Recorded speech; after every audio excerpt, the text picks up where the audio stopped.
1.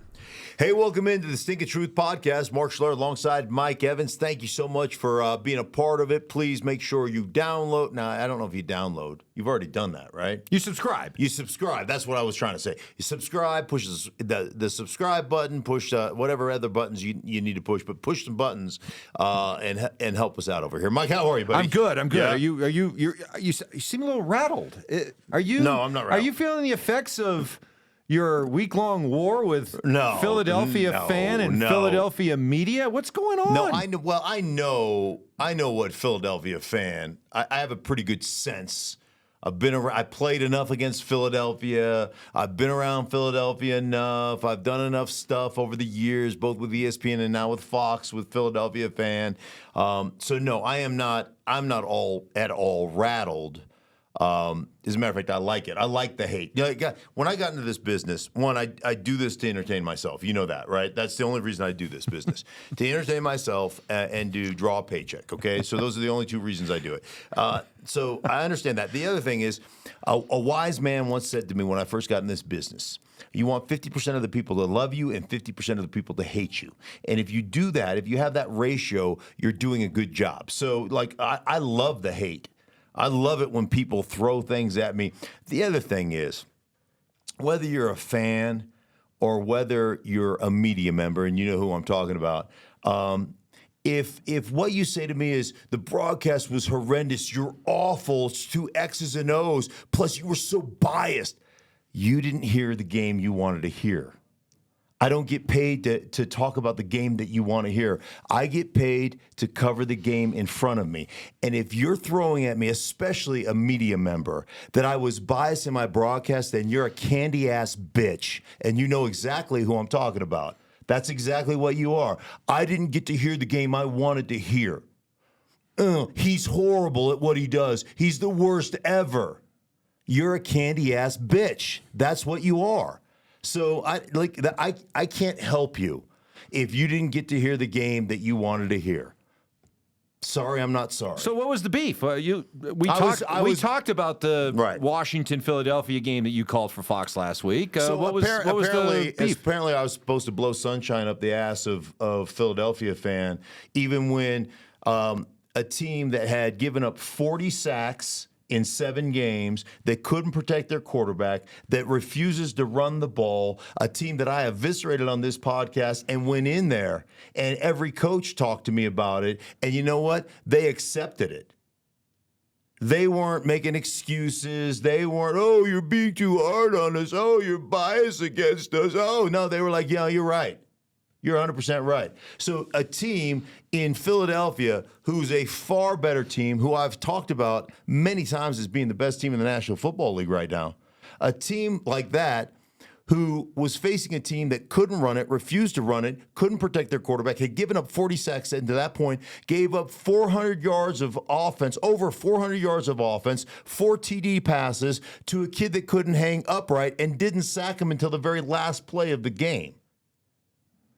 And broke down, had mental busts in coverage, and got torched on double moves. I'm supposed to blow sunshine up your skirt. You're the best team in the NFL, and you didn't show up in that particular game. No, that's not what I'm getting paid for. And by the way, I praised Washington because they were absolute horseshit against the Giants. It set football back 40 years, and yet they came into that game, rectified those issues, fixed their issues, and played exceptionally well and threw touchdown passes and beat you on double moves.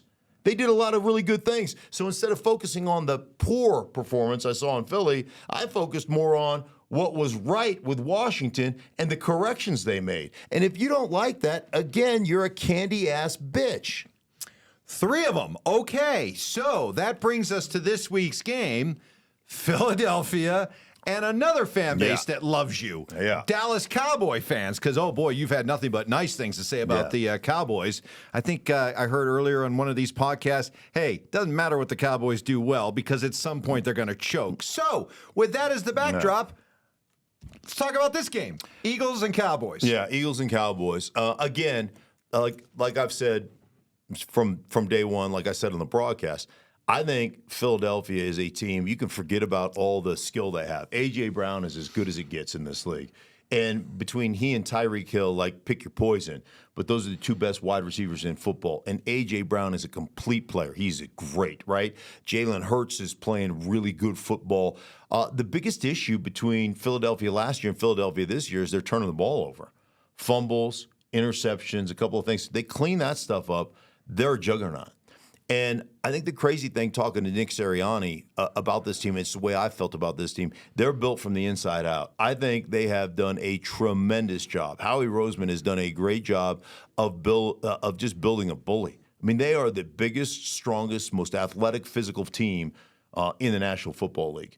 And when they lean into that, and that's who they are, I just think they're the best team in football. Now, Dallas defensively has some components. I think their front seven's really good. I think, obviously, they can blitz you. They can do a lot of things on the defensive side of the ball.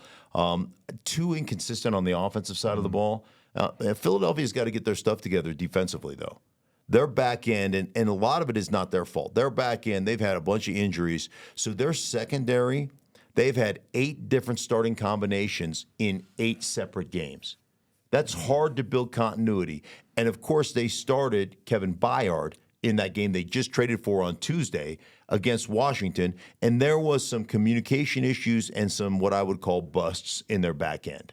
So they have got to get that rectified. Another week of practice should help them with that, and there's going to be great coaching tape off Washington because Washington got them on double moves. Washington got them on some stuff that they just flat didn't expect them to get. And I think one of the things they thought about the double moves is that, listen, because our protection or because Washington's protection has been so bad, they're not going to be able to get us with double moves because our pass rush will get there. So I think there was some gambling going on in that back end saying we're going to jump these, like we're going to jump all these moves because they've got to work on orchestrating getting that ball out quickly.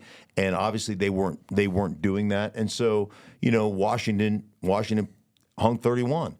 But the thing is that Philadelphia was that good that they could put 38 up on Washington and win that football game. Here's a view of Dallas, outside Dallas. They are a bully. They are a team that will beat up and look impressive in beating the mediocre teams. Yeah. But they'll spit the bit and just not show against the better teams out there. So for Dallas this weekend, what do they need to accomplish? Do they have to flat out win this game, or do they at least just have to go to Philadelphia and play a hard-fought game? No, I think that Dallas to get national credibility, like you said, they will always beat up on the teams that they're supposed to beat up on. But when they play a team that is physically, equal to them, but has that mental... That stands up to them. Right, that has that mental attitude... they seem to be able to roll over to those teams. And so my thought process with the Dallas Cowboys, you've got to go into Philly and you got to win in Philly to prove that you belong with a chair at the big boy table. And if you can do that... Sorry. I think it's Jerry Jones. It's Jerry? Is Jerry calling you right now? Or is that somebody from Philly? They're getting a jump start on it. Tell Mark to leave us alone, Stop calling us a candy-ass bitch. So I think to get legit credibility, I think you gotta go into Philly, and if you go into Philly and win, you'll get legit credibility. That'll get people's attention. Credibility. That'll get people's attention. Meanwhile, yeah, over in the motherland, Germany. Yes. You're bummed out that you didn't get to call one of these Germany games. I wanted to go. Well, Fox didn't get any of the overseas games this year. I don't know. Yeah, I don't know how that whole thing works. I don't really pay attention. But they didn't get any of the overseas games. But Germany would have been awesome. Oh, man, I'd have had my lederhosen on. Right. Drinking your steins of beer. Yeah, can't you just see? just a week-long Oktoberfest with Mark Schlereth. Big old barrel-chested guy with these little turkey legs hanging out and some lederhosen or whatever you call the hosens. Yodeling up in the mountains. Yes. Miami and Kansas City. Yeah. Great matchup. Great matchup. We just saw Kansas City here last week in Denver, and they did not look impressive. No. So it But feels... we saw Miami get throttled a week ago by Philly. Philly. Yeah. All right, then is Miami the AFC version of Dallas? A team that will look really impressive and put up big numbers against the also-rans, but against a good team? What do we know about the Dolphins? Yeah. What do they have to prove? Well, I mean, I think obviously offensively, I think teams have been so scared of their speed. And now I've had several different coaches, the latest being Nick Sirianni, that have mentioned to me, unsolicited, that they have never seen Tyreek Hill's speed equaled on an NFL football field. They're like, it is like you can watch it on film, but when you face it and you play against it, I've never, ever seen anybody as fast as that dude on a football field. I don't think it's just, I think any of us watching on TV, watching this guy, he just operates in another gear. It is unreal. And you start watching, middle of field open defenses where safeties have their heels at 12 to 14 yards deep. You play Miami 17 to 20 yards deep. So the intermediate area of the football field is so wide open. And what you end up having to do, I think, is you have to get your linebackers more depth from the start, from the way they line up to their drops. So if your normal hook drop is 8 to 10 yards, your hook drop better be 10 to 14 yards. And then live with throwing it underneath, rallying up, and making a tackle. And saying, we're just going to live with that. Because what they get you is they get you like when I played, and this is part of, it should be part of every NFL offense, right? If you're going to play with your receivers or you're going to play with your safeties, heels at 14 yards deep, we're going to run your ass out of that. Like you're going to play us in light boxes. We're just going to run your ass out of it until you have to bring a safety down. Because if you have to bring a safety down, now what do I have? 1 or 3? I don't care. I know 1 or 3, or I'm going to match it. I know I got one-on-ones to the outside. I got access out there. So, it's just the way they play. This should be a great game. And I'm looking for a bounce back by Miami, the way they run the ball, the way they do things. Philadelphia handled them. Yeah. Just flat out handled them. And I don't know if there was just a letdown by Philadelphia, like, oh, good, Washington now. But Washington's always played them really well. So this should be Miami and Kansas City after Kansas City kind of laid an egg here in Denver. This should be a really good matchup. Maybe this isn't fair to Dolphin fan, but look, you've beaten the Chargers, the Patriots twice, the Broncos, the Giants, and the Panthers. Right. And you've lost fairly convincingly to the Bills and to the Eagles. Yeah. Until they prove otherwise, they're just a pretender. Who did Miami play last week? Sorry, they beat the Patriots. Oh, they beat the Patriots. They're a pretender. Yeah. And this is one of those games where they can go out and change the narrative, just like Dallas. Yeah, you go has out. to. You go out and beat a good team in Kansas City. Albeit in Germany, you go out and beat a good team in Germany, kind of neutral field. I think. All of a sudden, I still think Miami's just unique in the way they're structured and built. But you go out and beat Kansas City, I think I think it legitimizes, it answers all the questions of who have you really beat? Yeah. Those questions. The emotional game of the weekend, Bills in Cincinnati, and we all know what happened last year. I didn't even think about that. Yeah, back to Damar Hamlin. Damar Hamlin, and thankfully that's really turned out to be an amazing story. Yeah. But does that hang over this game at all, or because it feels like there has been that happy ending, everybody can just kind of move on and concentrate on what is a terrific matchup? Yeah, it should be. I mean, it's always going to be there, right? There's always going to be that spot in the back of your mind as you're prepping, as you're going through pregame, as you're doing all that stuff. Once the ball's kicked off, you don't think about stuff like that. You're just thinking about playing.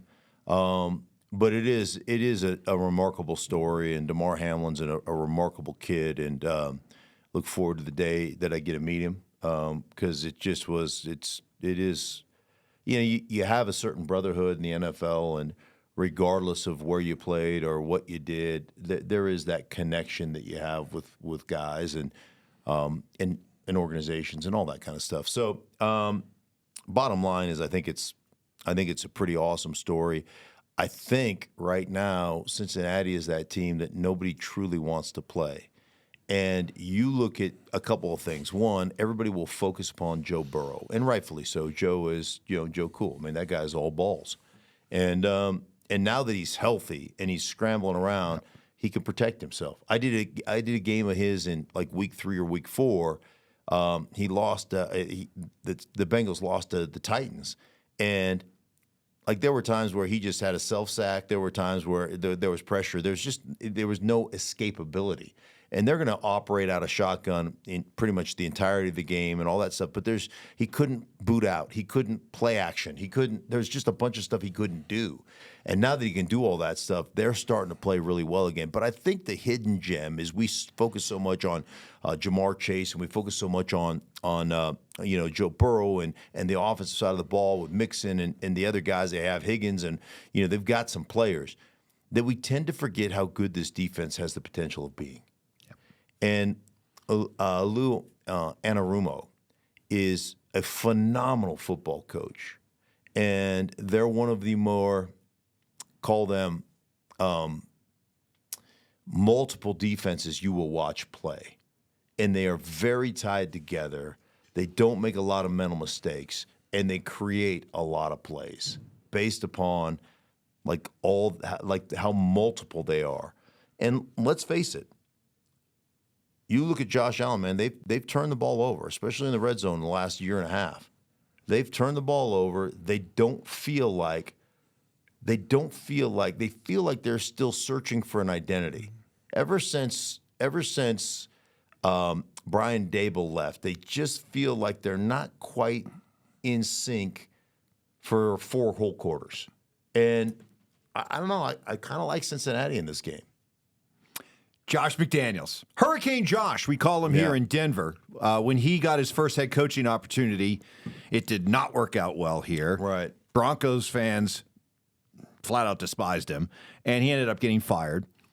And he got that second chance with the Raiders, and it was going to be different, supposedly. But it didn't work out. He got fired. Broncos fans are rejoicing.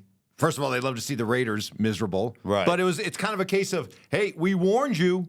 We tried to tell you. Yeah, we did. You didn't listen, and now you're finding out. Is there anybody with a worse coaching tree than Bill Belichick? Wow. Think about, GM, head coach, Patricia and the GM go to Detroit. It's an abject disaster. You got Charlie Weiss. You got Romeo Crennel. You've got Josh McDaniels. You've got Eric Mangini. Bill Belichick. Bill O'Brien. Bill O'Brien. Yeah, you know who I was talking about. I mean, has there been? You look at the Shanahan tree, and all the flowers that we throw at the Shanahan tree with Kyle and with McVay and with LaFleur and with maybe they just went to places that had good quarterbacks. But it just feels like now it does feel like Josh is going to go back into the bosom of the hoodie, right? Consultant, understand the error of my ways. He's never going to get another head coaching job, right? Unless it's in New England. It's the only place I could imagine. But even then, it looks like Gerard Mayo is the coach in waiting there. Okay, yeah. Yeah, you're probably right. Well, he could go back and, be a consultant and then become the offense coordinator under Gerard Mayo. Maybe. But it just feels like why have all the Belichick disciples failed? Authenticity. I mean, it boils down to more than that. Listen, X's and O's. Do you have to be the greatest X's and O's coach to be a great head coach? No. You can hire great X's and O's guys. You have to establish an identity, a philosophy, and it has to be real. And when you stand in front of your thing and say, we're going to bring back some Patriot principles, or this is how we did it there, and this is what works, and trust me, I know this is the way it has to be done. Yeah. When that's what you constantly preach, or who you are, like it just becomes part of your fabric. Players just roll their eyes and go, "Here we go." Now, listen, if you win a bunch of games, great, but it's almost as though the players are waiting for you to fail. Like, oh, here we go. They go in with this preconceived notion this guy thinks I'm getting Hoodie Jr. Yeah, this guy thinks he's the Hoodie. Yeah. He thinks he's Bill. And the bottom line is, you have to understand, and this is where they miss out. Bill Belichick, like Bill Parcells, had a group of guys that were his guys.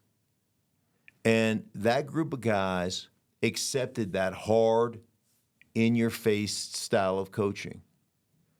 And so when the younger generation and other players came from other teams, they saw the superstar. They saw Tom Brady getting bitched at in a meeting. Like, I could get a quarterback from Foxborough High School to do the crap you're doing. You suck, 12, When you see that, like, you have to fall into line. And these guys come in and think they can coach the way Bill Belichick coaches.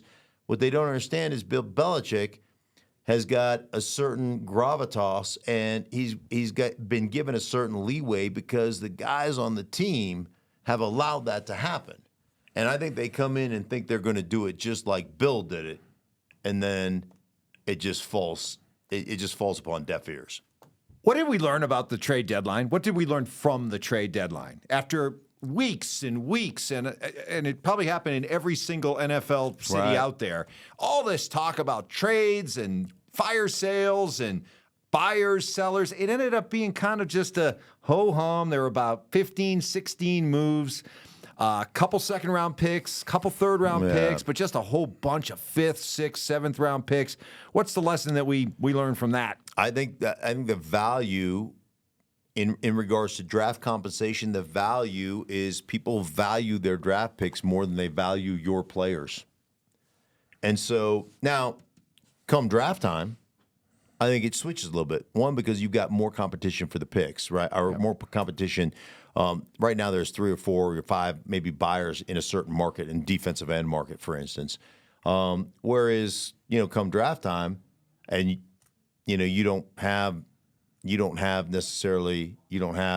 a good player, a solid veteran at a certain position. You say, I'll give up a second rounder for that guy because at least I know now I've got that position solidified. And now I can go out and find other guys. So, yeah, but it really was kind of like, It was anticlimactic. Yeah, it really was. It really was. It really was. I know, like here in Denver, we were talking about, maybe fire sale, 5, 6 players sent packing. But then you start to kind of hear what is going on. You realize you're probably not going to get fair enough value for these guys. And Broncos, for example, didn't even make one trade. Ready for the Moneymaker picks? I am ready for the Moneymaker picks. We both had a good week last week. We did. I jumped back up on you. I'm kicking your ass right now. No, you're not. No, you're not. Did I go 3-0? Yeah. Did I go 2-1? Yeah. Which is better, 3-0 or 2-1? Is that kicking my ass? Yes. Really? You're a candy ass bitch.